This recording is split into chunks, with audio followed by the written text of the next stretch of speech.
one of those moments where I'm like, how am I supposed to vlog this? I only have one hand. Hi guys, this is Connie. It's Tuesday. If you are legally able and capable, go out and vote because America. I decided because it was legal in the Commonwealth of Virginia to post your ballot, I posted my my one that came in the mail that tells you to know your information. And hey, somebody's running a low-grade fever, so they're extra cuddles and snuggles today. But that I'm not surprised at getting a reaction on Facebook. I think I'm more surprised as to who speaks up. And even just ranting a bit with Mustachio, I think the bottom line is education. When you are ignorant of something and then you become aware of it, you have that revelation. There's now a need for response and having responsibility, and I'm trying my best to step up in that aspect.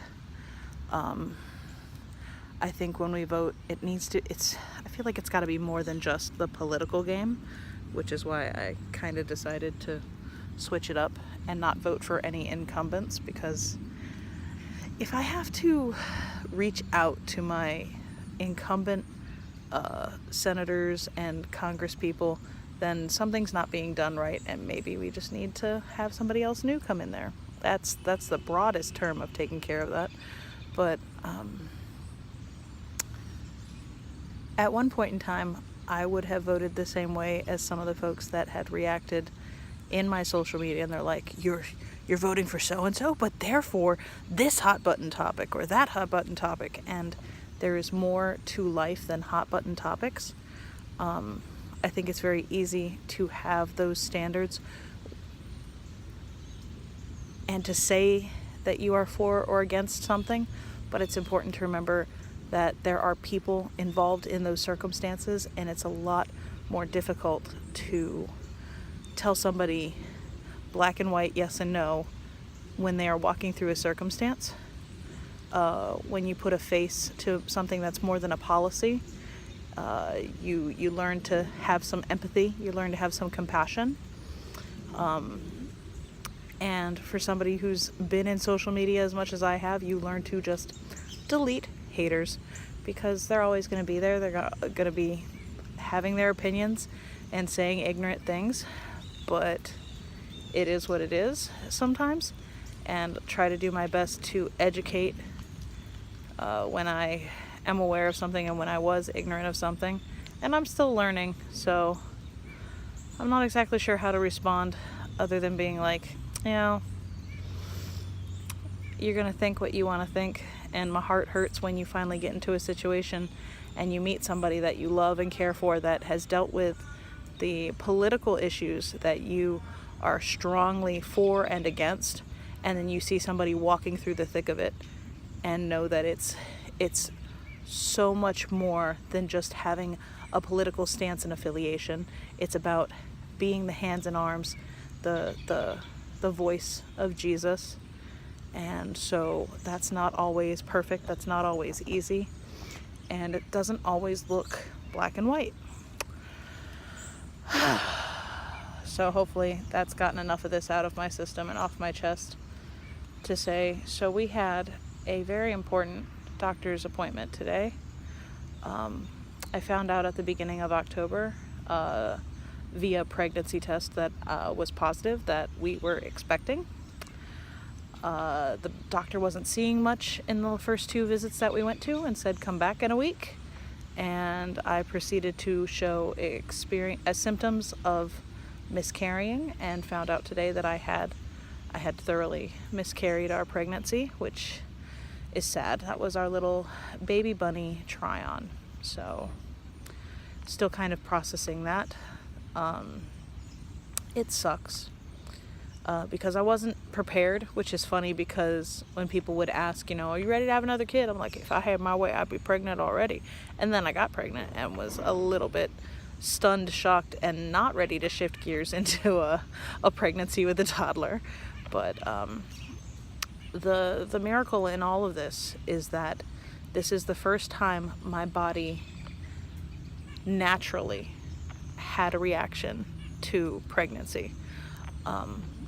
My first pregnancy, I was in so much shock, and my body had no reaction for a couple of weeks that I decided to have a medical intervention with... Are you grinding your teeth? That is so...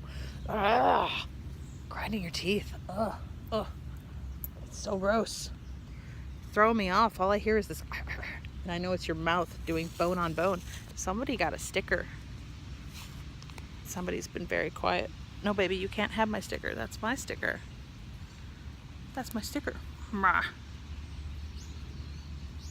So she's gonna take my sticker because it's gonna keep her quiet while I vlog. So when we were pregnant with her, she was in tachycardia, which meant that her heart was beating too fast, and so we had to perform an emergency C-section. I did not get the opportunity to be induced. I did not get the opportunity to experience any kind of contractions or vaginal delivery. So a part of me feels like, even though this is a sad moment, it's also a healthy moment, because it means that my body is becoming more and more capable of carrying and dealing with things in a natural way and not needing as much medical intervention, which I'm very glad for. It means that, God willing, when we get pregnant in the future, that that I'll be able to attempt a vaginal delivery, which is what I would like to do. I just want to believe that my body will be able to do what it's naturally intended to do. And if it can't, we do have the medical necessities if necessary, but we will have to wait and see. And I've had an unusual amount of peace. I've had people praying around us and speaking words of life over us, which is incredibly encouraging. Even though this is a sad moment, it doesn't hurt as much to watch other people experience healthy pregnancies, because we've had a healthy pregnancy. We definitely want to have more kids, but I'm glad to have the opportunity to try to get myself in better physical condition, and somebody gets to enjoy not having an invader come into their path yet. But you will. You are now a little sister and a big sister in a weird and unusual way. So that's a thing. Yeah, you got it. Ooh, drooly face. Okay.